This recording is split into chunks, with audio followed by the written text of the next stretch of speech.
Bom dia a todos. Bom dia.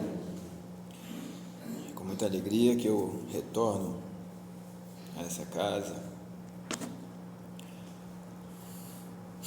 onde sempre eu me emociono, ainda não entendi porquê, e também não pretendo descobrir. Eu gosto de dizer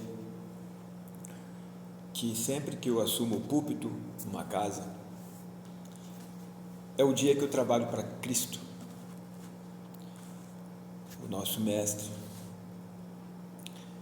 Então eu procuro dar o melhor de mim, sempre. Porque a gente sabe que uma casa espírita, sempre os irmãos que aqui se achegam, se aproximam, vêm em busca de algo, vêm em busca de um conforto para as suas dores, para os seus dramas e sofrimentos. E assim, eu espero que a espiritualidade possa me usar ainda por um bom tempo, levando essa mensagem, onde eu sempre me baseio no Evangelho segundo o Espiritismo. E na última exposição minha na casa, eu saí daqui, eu comentei com alguns, entrei no carro chorando, fui até em casa chorando. Foi uma emoção para mim muito grande. Bom, então eu agradeço primeiramente a Deus por me colocar nesse instante, nessa casa, e agradeço também a casa pelo convite, onde venho compartilhar no tema desigualdade das riquezas, que no capítulo 16 do Evangelho segundo o Espiritismo, que trata exatamente que não se pode servir a Deus e a Mamon, ou seja, as duas coisas são paradoxos. A riqueza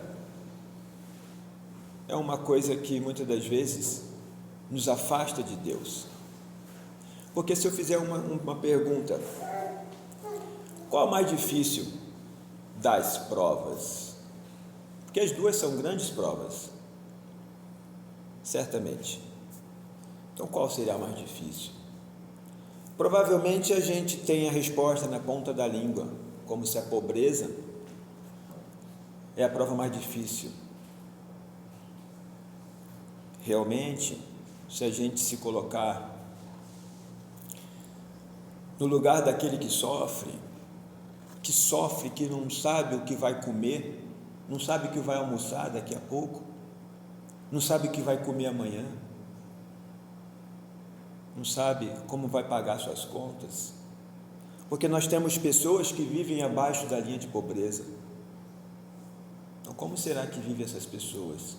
Se nós perguntarmos para essas pessoas que vivem com menos de $1 por dia, talvez a pobreza sim seja a mais difícil das provas. Talvez não seja a mesma visão daquele que vive na opulência, daquele que vive na riqueza. Afinal de contas, daqui a pouco eu posso pegar o meu carro na garagem, posso escolher o carro que eu vou hoje, sair na garagem e escolher os melhores restaurantes para almoçar, sem a preocupação do que eu tenho em casa para estar aprontando o alimento. Então, talvez ele não tenha essa preocupação. E aí, a pobreza e a riqueza, essa desigualdade das riquezas. Na primeira pergunta do Livro dos Espíritos, Kardec questiona os espíritos: o que é Deus? E os espíritos respondem: Deus é a inteligência suprema, causa primária de todas as coisas. Portanto, Deus sabe que nós somos pobres, que nós somos ricos, sabe das provas que a qual nos colocamos nessa encarnação. E aí, com quem que eu vou reclamar da minha pobreza? Será que é injustiça? Nós sabemos que Deus é alguém soberanamente justo e bom, onipotente, onipresente, onisciente, sabedor de tudo que acontece com a gente, de todos os dramas, todas as dores, todas as angústias, sofrimentos que passamos. Será que é necessário que a gente se preocupe de fato com isso? Porque sou pobre, porque sou rico? Por que eu não tenho dinheiro necessário para comprar o básico para a sobrevivência? Por que eu não consigo comprar uma roupa simples para poder vestir? E eu lembro de uma história, uma mãe com 10 filhos, vivia de maneira muito simples, uma pessoa muito humilde, uma família humilde, com grandes dificuldades, mas sempre uma mulher muito digna, sempre cuidou das suas crianças com muita dignidade, dava de tudo que fosse necessário para a sobrevivência daquelas crianças. E tinha uma menina, uma das filhas, que ela cuidava com certo carinho, arrumava essa criança. À noite, ela lavava o cabelinho da criança, fazia umas trancinhas, para que ela fosse para a escola no dia seguinte, bem arrumadinha, cheirosa. Então a mãe se preocupava em costurar a roupinha da criança, e a criança nunca havia percebido o quanto era pobre, porque ela estava sempre bem arrumadinha, roupinha limpa, sapatinho engraxado. A mãe tinha essa preocupação com essa criança. E certa vez na escola, a menina gostava de estudar, gostava de sentir o cheiro dos lápis novos, do caderno. E essa criança, subindo a escadaria da escola, ela percebe duas meninas, pouco mais velhas, comentando sobre essa menina. E ela ouviu: veja como ela é pobre. E essa menina, que até então nunca havia reparado o quanto era pobre, se vira para as suas roupas e começa a perceber a roupa costurada, um remendo aqui, a barra da calça mexida, sapato. Ela percebe que o sapato é de um irmão, é de um menino. Então ela começa a ver e se pergunta: será que eu sou pobre? E ela se entristece com aquilo e vai embora profundamente magoada, triste, se tranca no quarto até que chega a hora do jantar. Envolta nos seus pensamentos de tristeza, ela vai para a sala de jantar e questiona a mãe: mãe, nós somos pobres? A mãe é pega de surpresa com a pergunta, embaraçada, sem saber o que falar. Ela diz: filha, pobres? Como assim? Veja, olha a lareira, o fogo da lareira que serve para aquecer nosso lar. Aí a menina começou a acompanhar no olhar dela, a mãe ia falando, a menina começa a olhar e vê um pote de biscoito na cômoda. Ela olha lá fora, os irmãos correndo, brincando. Tinha um pomar cheio de frutas, tinha um gramado para brincar, os irmãos felizes. Ela olha a cortina, bem remendada, mas bem limpa, bem bonita, umas coloridas, umas cores bem chamativas. E a mãe Então percebe que ela começa a sorrir com tudo aquilo. E aí a mãe fala: nós somos pobres, filha? Realmente, mãe, você tem razão. E ela também não fala por que ela fez essa pergunta. Ela não conta para a mãe por que fez essa pergunta. Então aquela mãe, sem saber, alimentava todas as noites muito mais do que crianças famintas. Ela alimentava corações. Porque na vida da gente é assim. A pobreza é uma questão de ponto de vista. A pobreza é a forma como eu vejo as coisas, como eu encaro as coisas. Eu sou pobre? Sim. Mas sou rico. Sou rico de tantas coisas. Sou rico do meu trabalho, sou rico da minha saúde. Não tenho grandes fortunas, mas tenho uma família que vive em harmonia. Isso é uma grande riqueza.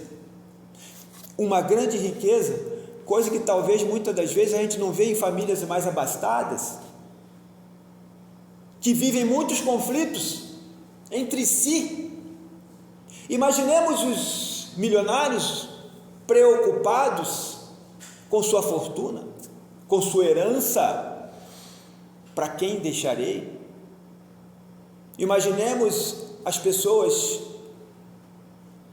ricas que não podem sair de casa com medo de serem abordados por bandidos, por ladrões. Imaginemos a angústia que vivem essas pessoas trancafiadas em seus próprios palácios, suas próprias mansões,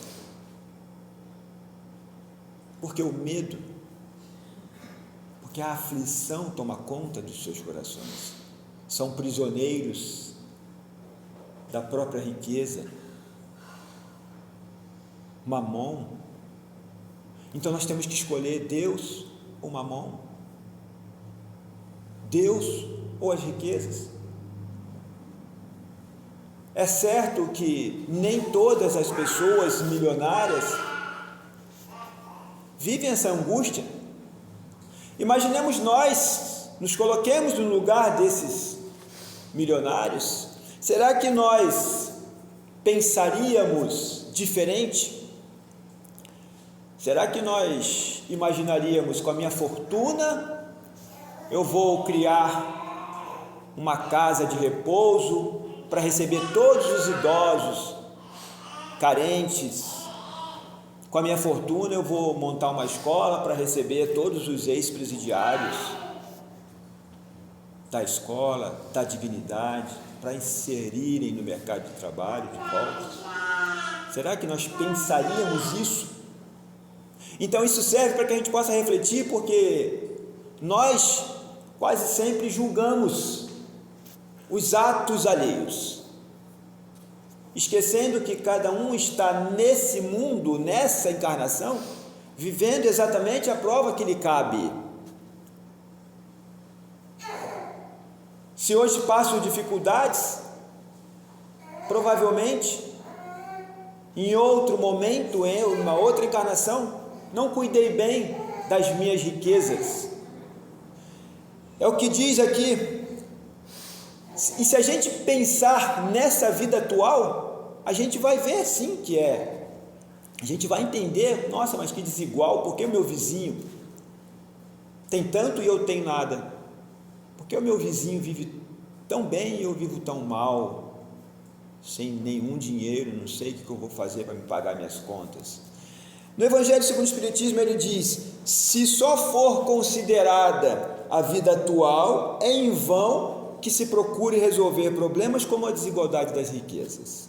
A primeira questão que se apresenta é essa: por que todos os homens não são igualmente ricos? Por quê? Porque as habilidades são diferentes. Ele responde aqui, não são por uma razão simples. Eles não são igualmente inteligentes, ativos e laboriosos para adquirir. E adquirindo, sóbrios e previdentes para conservar. Quantos milionários, quantas pessoas que perdem toda a sua fortuna porque muitas das vezes não foram previdentes, porque dinheiro não leva desaforo para casa. Quando você começa a comprar, aquilo um dia vai acabar. Não adianta. É a lei. É da lei de causa e efeito. Você gasta, a sua conta vai cada vez diminuindo. E muitas das vezes a gente compra para mostrar para os outros, não é nem para prazer próprio. Eu compro para mostrar para a vizinhança ou para a família. Muitas das vezes eu quero comprar um carro e mostrar para a família que eu estou bem, como se isso fosse sinal de felicidade, fosse condição de ser feliz. Nós temos o exemplo de Francisco de Assis, que se despiu literalmente, deixou inclusive suas vestes diante do bispo e saiu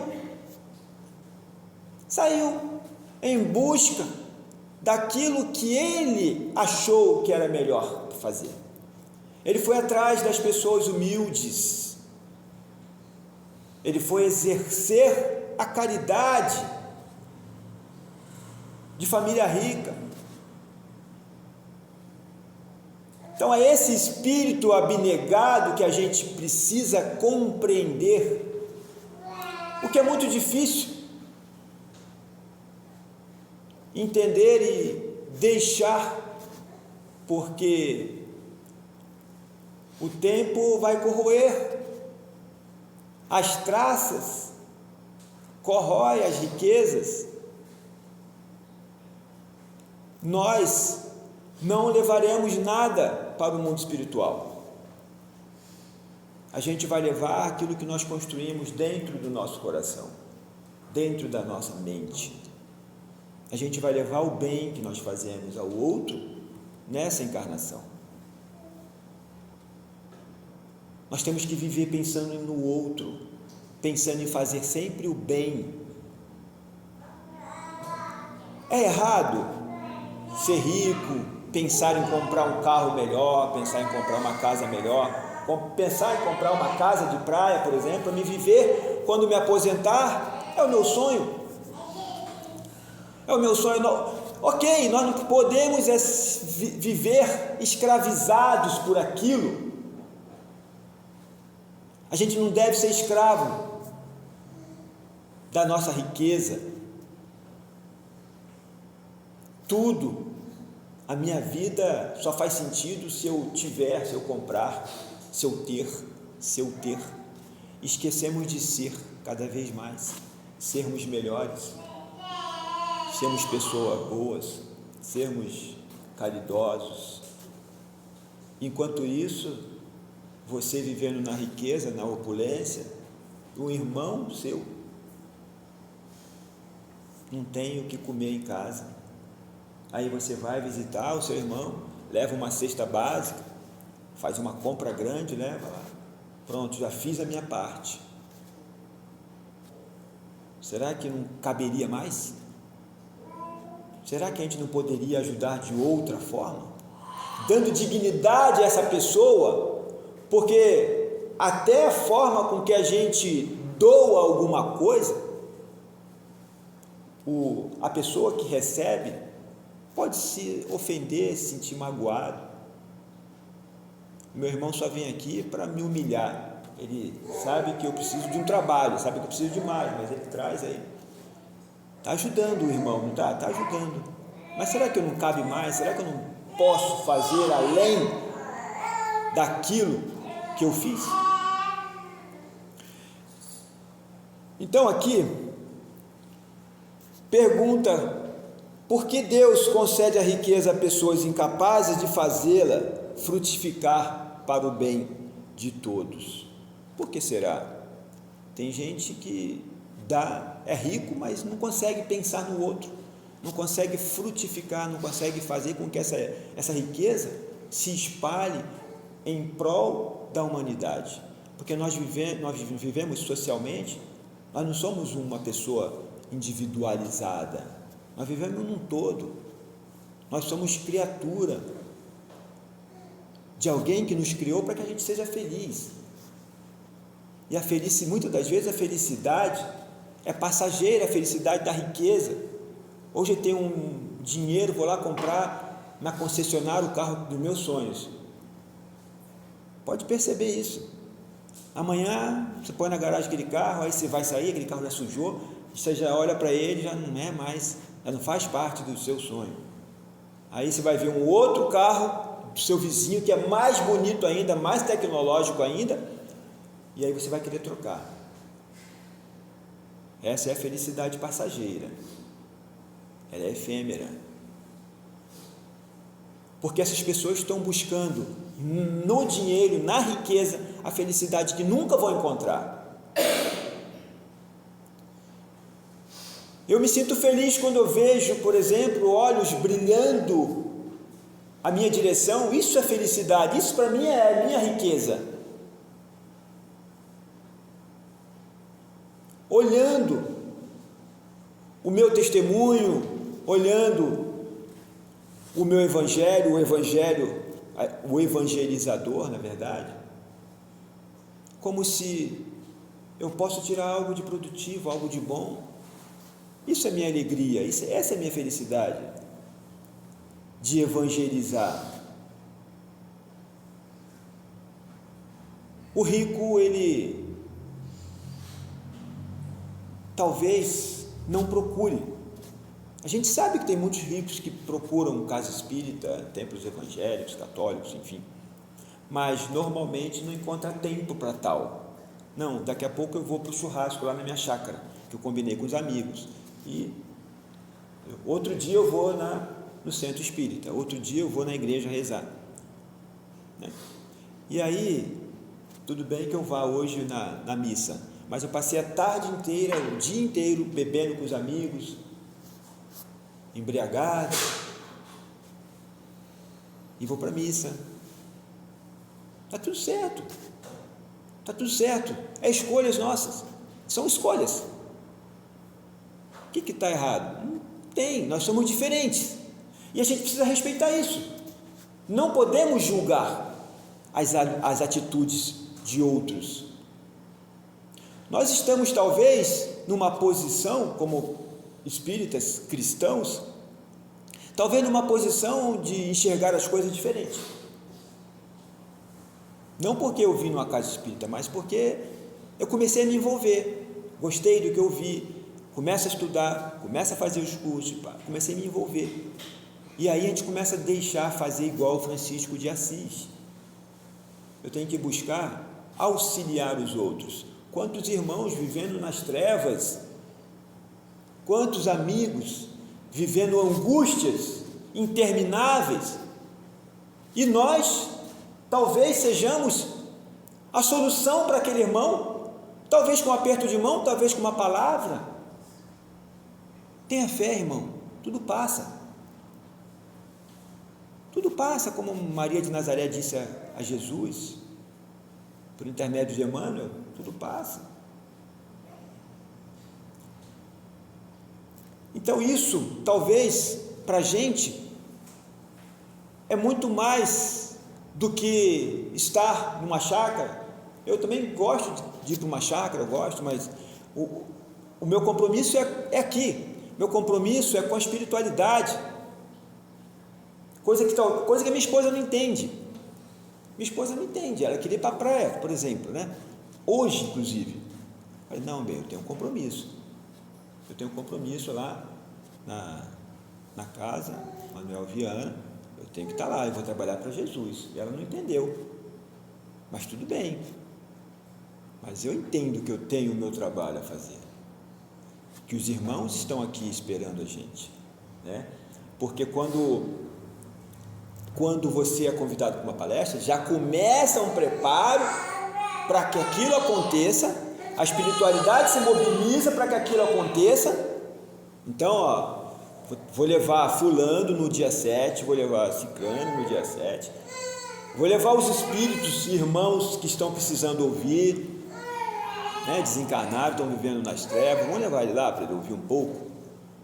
Existe um preparo, já quando você assume o compromisso de no dia 7 de abril estar na casa espírita. Aí você simplesmente, o que não seria nenhum problema, eu ter ligado aqui, Durval, arruma outra pessoa que não vou poder ir. Primeiro que vai ser difícil para ele, talvez, arrumar, né? Assim, uma pessoa imediatamente. Se eu ligasse ontem, se eu ligasse uma semana atrás, não, né? Aí seria mais fácil, mas e o compromisso daqueles irmãos? Porque nós somos diferentes. Os expositores que vêm aqui também são diferentes. As mensagens são diferentes. Se amanhã vir aqui um outro expositor para falar do mesmo assunto, desigualdade das riquezas, a abordagem vai ser outra, talvez mais técnica, não sei, mas a abordagem vai ser outra.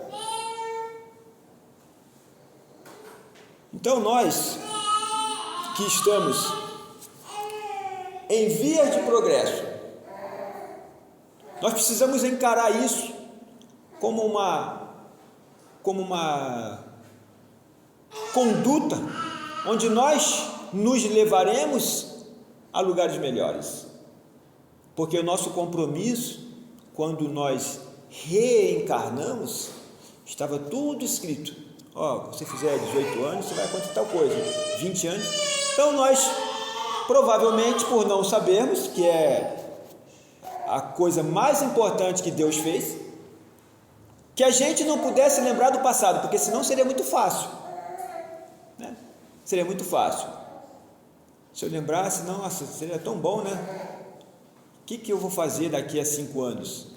Já tenho pronto o que eu vou fazer. Vou planejar certinho.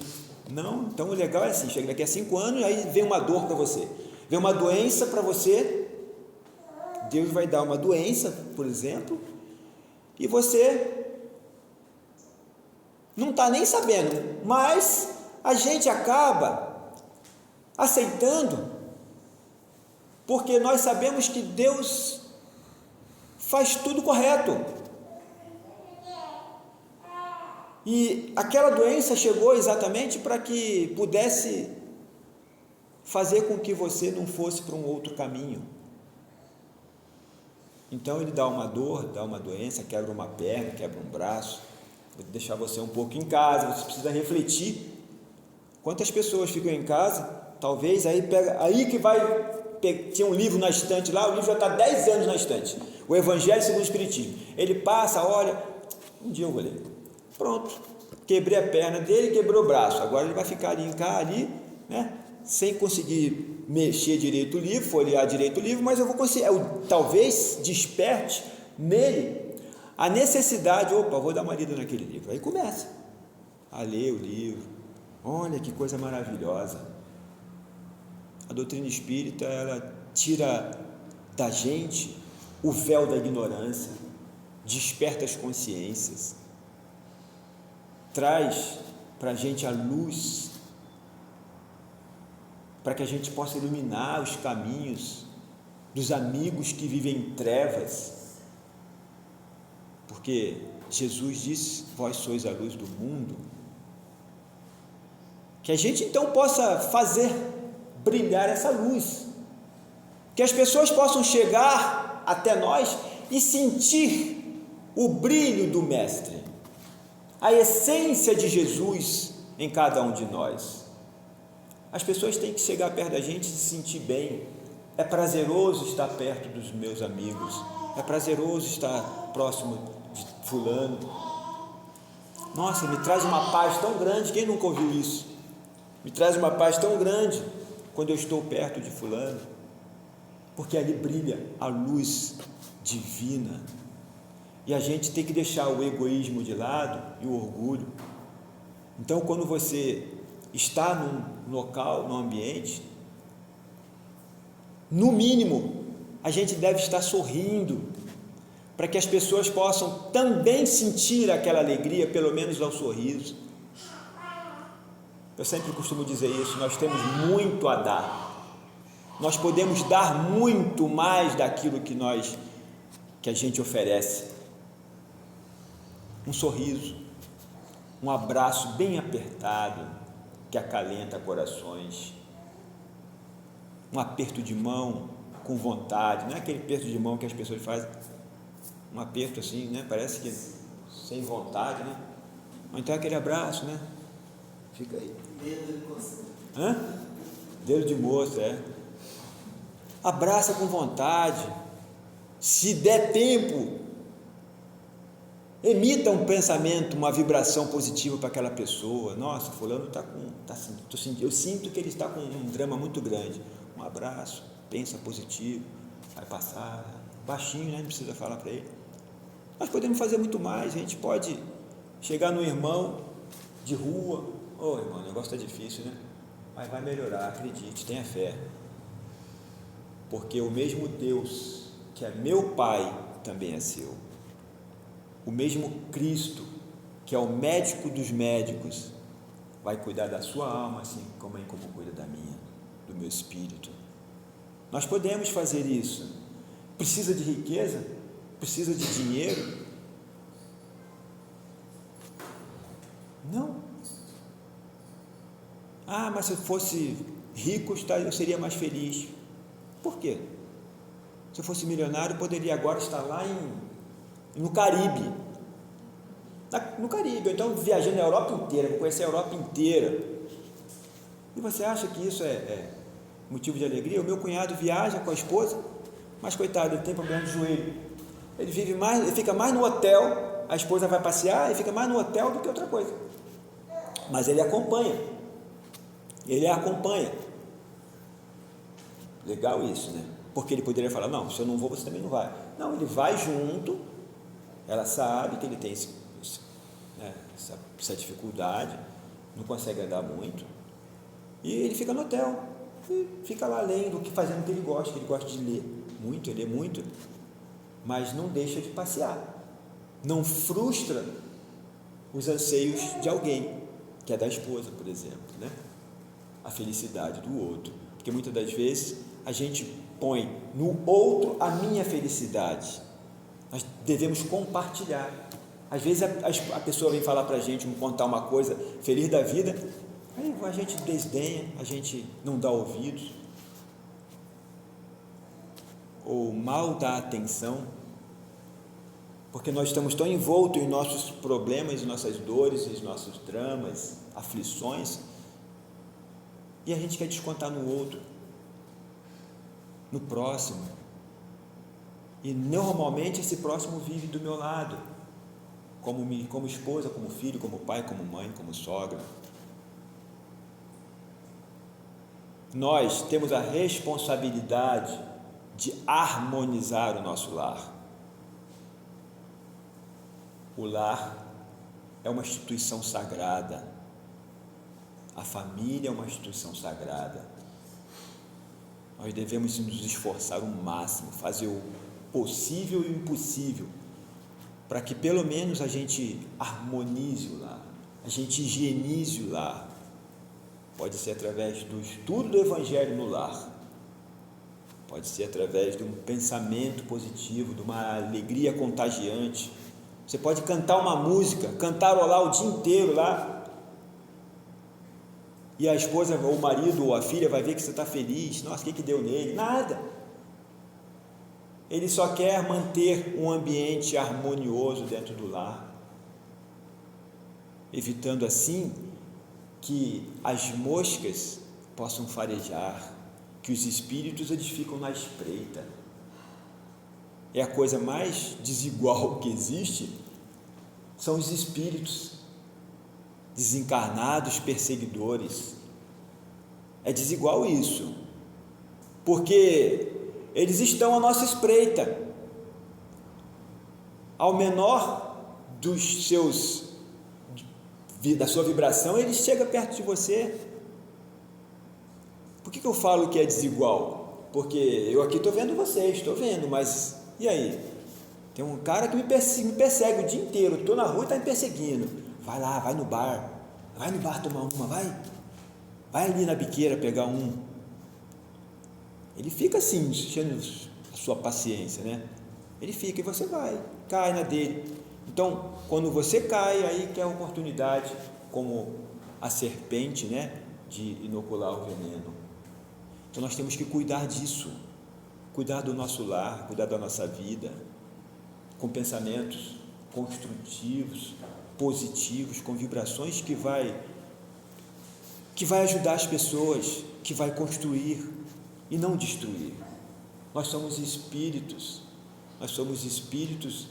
em via de progresso. Nós temos que aprender como que eu vivo melhor, sem riqueza. Sem riqueza. Eu me vejo pobre, eu sou pobre. Aceitação. Nós temos que entender que hoje eu vivo um momento. Hoje eu vivo o Clébio pobre. Pobre, mas rico daquilo que eu faço, rico de saúde, ter uma família harmoniosa, que vive bem, sem grandes conflitos, lógico que há. Acabei de falar aqui, a minha esposa queria ir para a praia, eu não, aqui, bem, eu vou lá. Ela ficou magoada comigo, está assim ainda comigo, mas tudo bem, é normal, nós somos seres humanos, vivendo num mundo de expiação e prova. Como Chico Xavier dizia, aos outros dou o direito de ser como são, a mim eu tenho o dever de ser cada vez melhor. Então,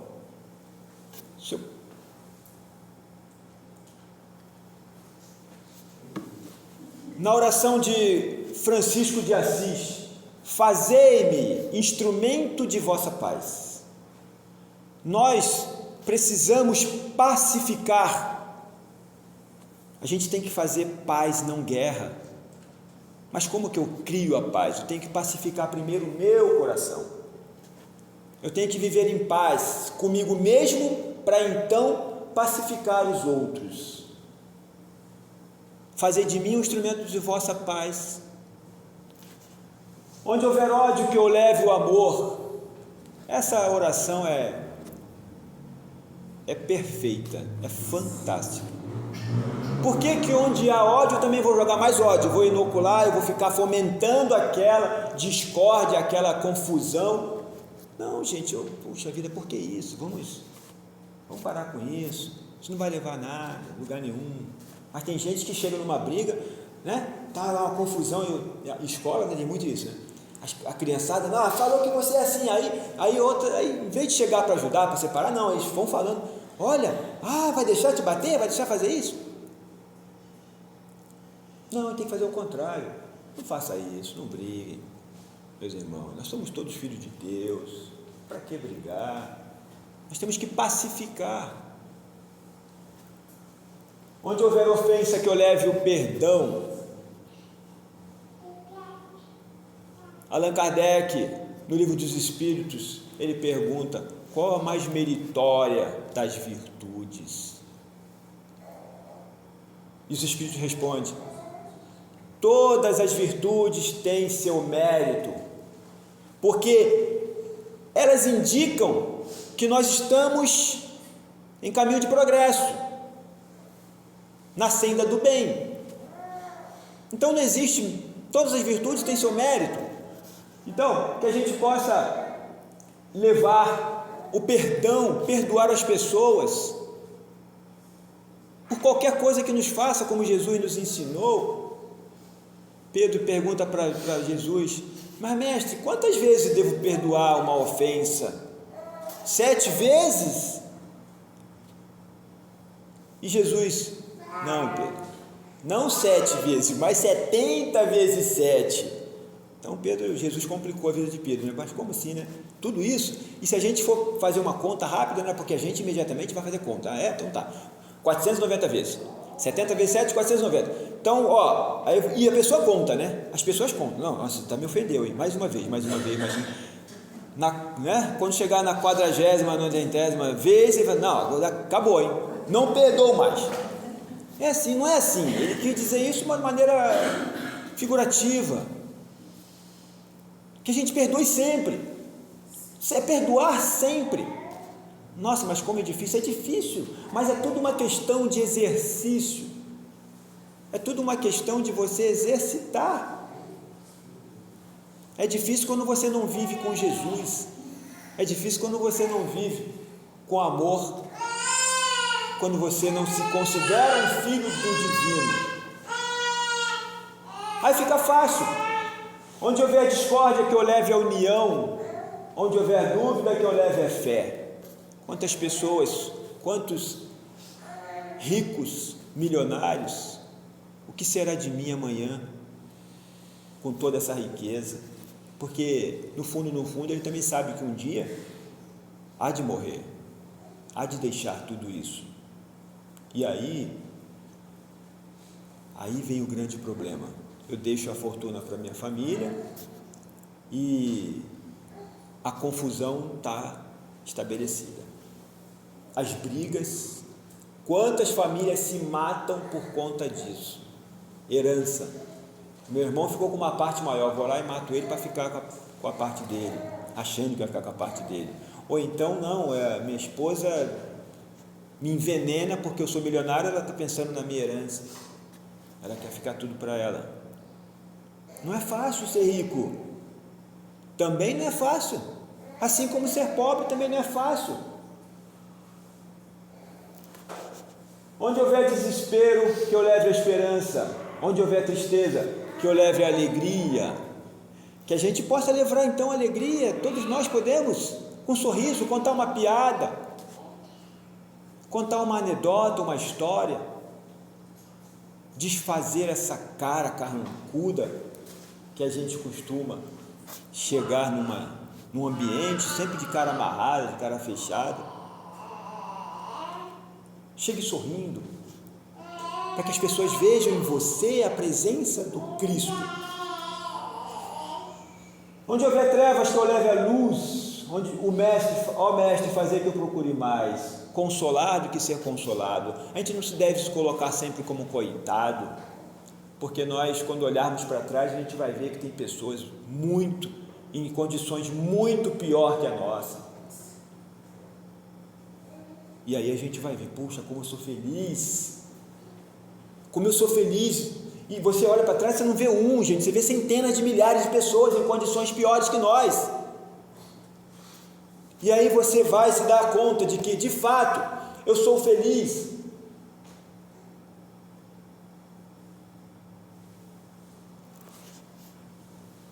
Compreender que ser compreendido. A gente quer sempre ser o dono da verdade. Vamos compreender as razões que levaram os nossos irmãos a cometer determinado ato, a ter me ofendido. Por que será que ele fez isso? Nossa, me magoou, me deixou triste, me deixou nervoso, preocupado. Por que ele fez isso? Ele não quer meu bem? Compreenda a situação do outro. Talvez ele esteja vivendo e precisando muito mais do que você. Meu irmãozinho, vamos lá, tem uma casa espírita ali na rua, que eu esqueci o nome, Romeu Ítalo, né? Puxa, ali você vai, ali vai ter palestra, ali vai ter passe, ali vai ter umas, bem legal ali, tem um ambiente gostoso, que me emociona muito toda vez que eu venho aqui, um ambiente bem forte. Vamos lá, você vai gostar. Amar que ser amado, pois é dando que se recebe. É perdoando que se é perdoado. E a gente é morrendo que a gente vai viver para a vida eterna. Nós somos espíritos imortais, vivendo uma experiência no corpo, mas somos imortais, porque a morte só leva a nossa veste, mas o nosso espírito, a nossa essência continua, para que a gente possa viver outras experiências, para que a gente possa viver em outros mundos. Todos nós almejamos estarmos em mundos mais felizes, mundos angelicais, mas até lá tem muitas provas, tem muitas expiações ainda. para vivermos aqui, tem muitas dores, muitas angústias.